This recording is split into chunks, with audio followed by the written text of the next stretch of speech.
So, Sheldon, you're hearing all that.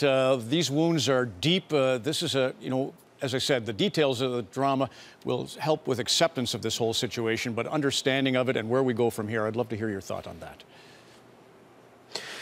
Yeah, Ron, I mean, being able to piece this whole thing together, I think, the utter shock that everyone's in right now. But, being able to understand that when you look at the resiliency of these communities and these people in Saskatchewan, we look at the closeness of these communities.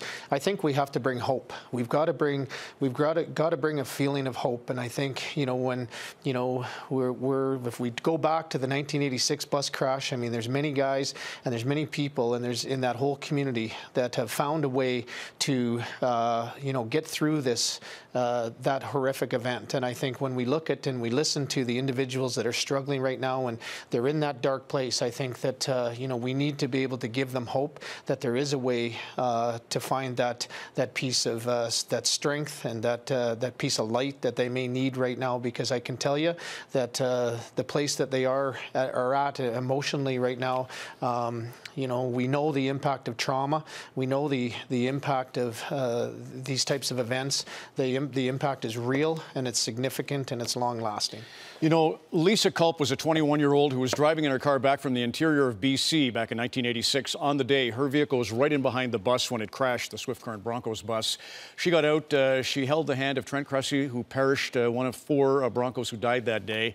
But when the police and ambulances arrived, she got back in her car, moved on. Then 21 years later, she went to Brian Costello, who'd been the broadcaster, as you know, of the Swift Current team, and said, tell me about Trent. I don't even know who it was. And so that lingered for 2 decades for her, and it led to the beautiful book, Sudden Death, The Incredible Saga of the Swift Current Broncos. And in this book, Sheldon, it talks about Bob Wilkie. Bob Harriman was the RCMP officer first on the scene. He was the billet for Bob Wilkie, a dear friend of yours. And you can go on about Wilkie and some of the guys who went back to a reunion and who years later found ways to accept.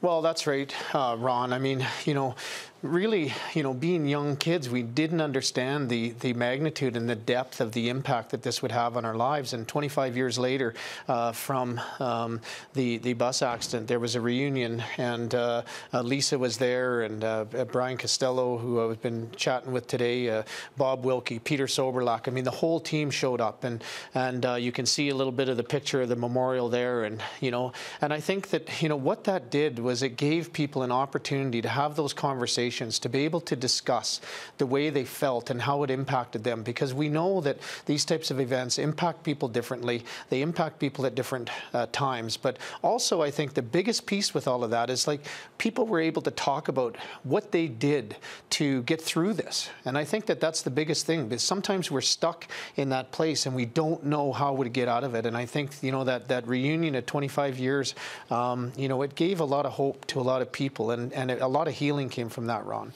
The RCMP, you can just imagine the first responders on a bus. The players don't have identification. It's in a bag tucked under the seat or in the overhead, and you've got to send a child to a hospital, and you're trying to find medical records. So that's a big part, as you said, outside of the actual family of the Bronco team, is all that were there, and you felt and lived through that chaos.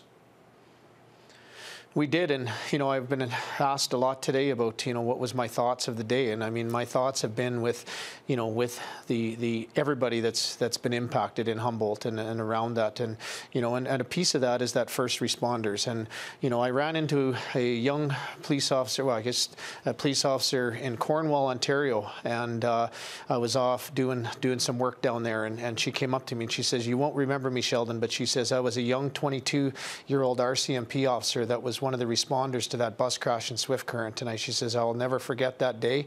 And she says she just she'll never forget the chaos that ensued, and the amount of people and the magnitude of such a scene, and with tears in her eyes. And so I think that as we pray for the victims and the victims' families and the people of Humboldt, we got to keep in our prayers and our thoughts the first responders and their families as well. More from Sheldon here in just a moment. Let's go over to the mayor of Humboldt now, Rob Minch and Roger.